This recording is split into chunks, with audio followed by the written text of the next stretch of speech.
Hey everybody, welcome to the channel. This channel, we're going to be talking about my Saab turboX 2008. Of course, it's a 2008, it's a turboX. My name's Clayton. Thanks for joining me. We're going to dive into my engine bay here. I'm going to go over a few things. If you guys got any questions, I'd love to hear them. Or if you got any suggestions, I'm still learning. I'm still building this motor. So let's jump into it. So I've done a few videos on this in the past. But what we're looking at here is pretty much a full rebuild on this motor, except for forged internals. I'll start with the aesthetics. I polished the heads here, the head covers, and it took me a very long time to do it. This here took me like 40 hours. This took me 22 hours. This took me over 40 hours to do. And the back one there, I just cleaned it up and painted it. It was a trial and error thing. First time I've ever polished aluminum.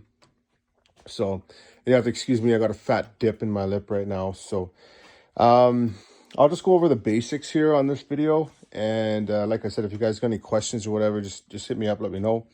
I don't want to make this too long. So let's dive into it. DO88 charge pipes, DO88 intercooler. And I got a Mitsubishi oil cooler that's on the bottom there. You can see it through the grill.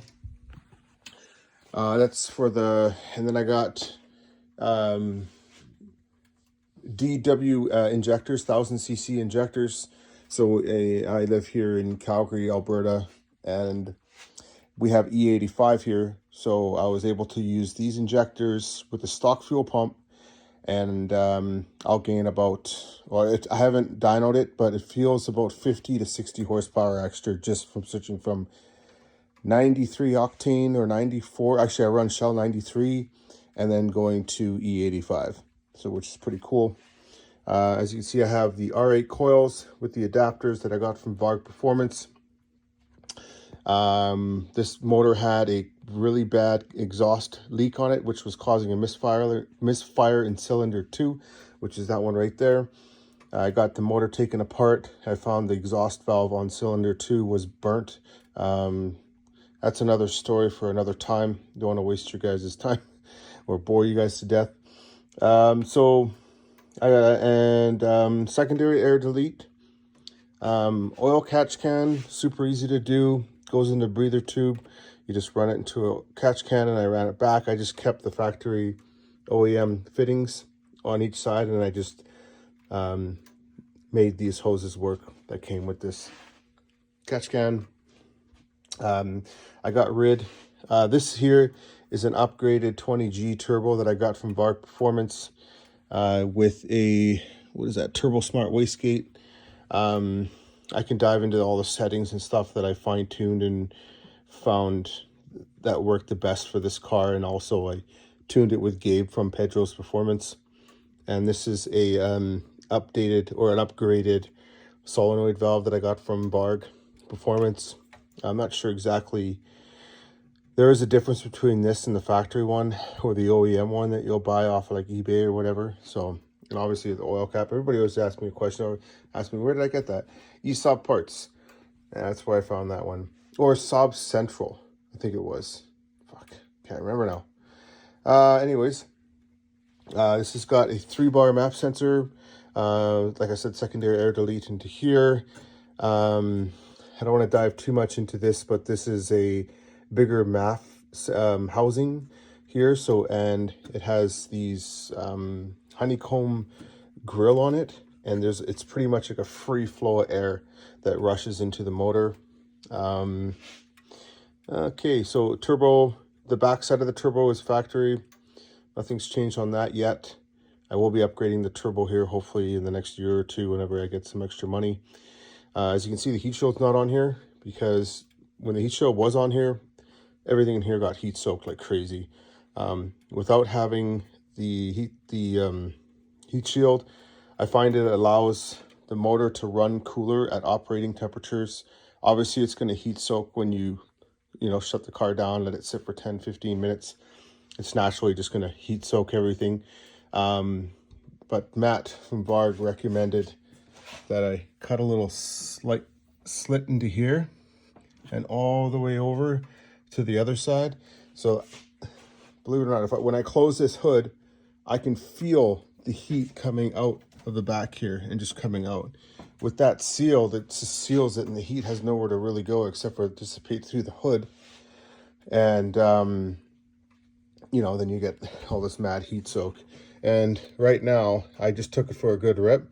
This is warm now, not even hot. I can put my hand on it. I went for a few second, third gear pulls, a few fourth, fifth gear pulls, but by then I'm doing like 200 plus kilometers an hour. So I don't like to go too crazy, especially right now. It's only like 4 degrees Celsius, so traction is not the best. But actually it is, because I got these crazy Continental tires on here that are amazing, and they have the DWV on them, symbol on it. So and this here, I also have a meth kit that injects right before the throttle body there. Keeps everything nice and cool, keeps the knockdown, which is the most important part of it, and it also acts as like a detergent and cleans the top of the motor. When was that? When I did my injectors, I ran the car for about a year before I did the injectors, and I was able to peek in there and I could see the valves, the exhaust and intake valves, and they were like pristine. They looked brand new, like nothing is ever, like it was just out of the machine shop. So highly recommend doing the meth kit. Obviously do your research, etc., etc. This is a sway bar, or a strut bar, I guess you would call it. Support. I didn't really notice a huge difference, but when I'm cornering really quickly, the front end of the car is solid. I think what I actually need, like a proper sway bar, is underneath the car, because I do get a little bit of body roll on the front. But then again, I'm not pushing this car to the limit all the time. So, and I got the Map Tune adjustable suspension on all four corners. If you guys do install these Map Tune adjustable suspension, the rear shocks can be adjusted as well. I did not know that until I did some research, because the back end felt like it was bouncing around all the time, and I found out that you could. So it was kind of a pain in the ass. I had to like jack the car up in the back, take the wheel off, and then of course there's a bunch of road grit that got where this little Allen key sits in here. So I had to like clean it all out, and yeah, it was a huge pain in the ass. So going from that, I think that might be all this that I'm going to do this video about. I'll dive into a few other things that I've done here. Let's see here. All this heat shield stuff, I was kind of really scared when I first got the car, and I tried to make it look aesthetically pleasing as well. I don't know. I think it works. The battery's I bought a new battery about 6 months after owning the car. The old battery's still up on top, but I just wanted a fresh start, get rolling. But everything was redone in this car. Sensors, pulleys, harmonic balancer, alternator starter, all that stuff was done. And I wrapped all the wire in this black loom stuff that I got off Amazon, super cheap. Yeah, I like doing it black, just having simple colors, nothing too crazy. And then of course I have the 19-inch forged Hirsch aluminum 3-spoke wheels, and I have titanium lug nuts on there. That makes the world of difference. If you're thinking about getting a little bit more fuel on the road, a little less unsprung weight, maybe a little less, a little more traction if your roads are a little bumpy, or if you want to just have a little more feel on the steering wheel, 100% get titanium lug nuts. They are worth every penny for sure. This guy has a 3-inch stainless steel exhaust system, straight back, with 2 resonators on either side. The reason why I put the resonators on, it was too loud, way too loud. And I did some cool stuff, like got a little Saab album there. You know, I got some issues going on with this rear boot, spraying bearing grease from the whatever fuck it's called. My brain's shutting off. Anyways, I wanted to show you guys this here. This is where I have the meth kit. Oh, there's my Tech 2 right there. Just bouncing around as I'm fucking driving everywhere. There's the meth kit right there.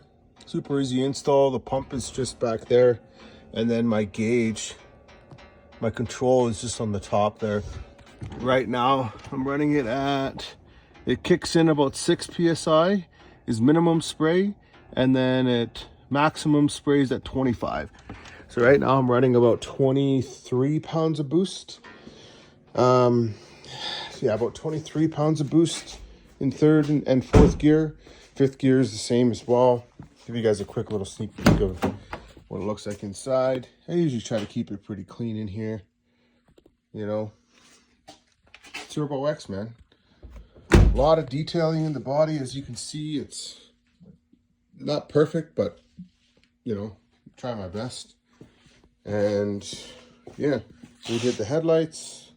Got a little crack here, but not a show car, so I look at that and I say this thing's got character, you know.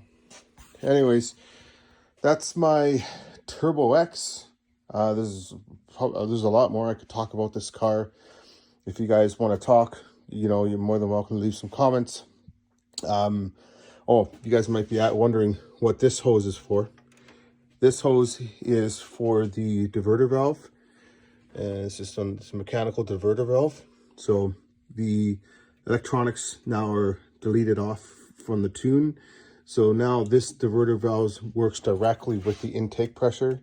Before I had it hooked up at the top there, where you see this right here, that runs to my gauge that I did inside.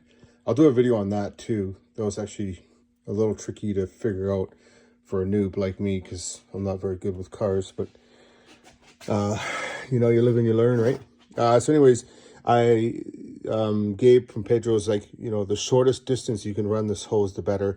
So I had to tap into this aluminum head cover, intake cover, sorry. And yeah, that was the first time I've ever tapped a hole, and I did it on my own.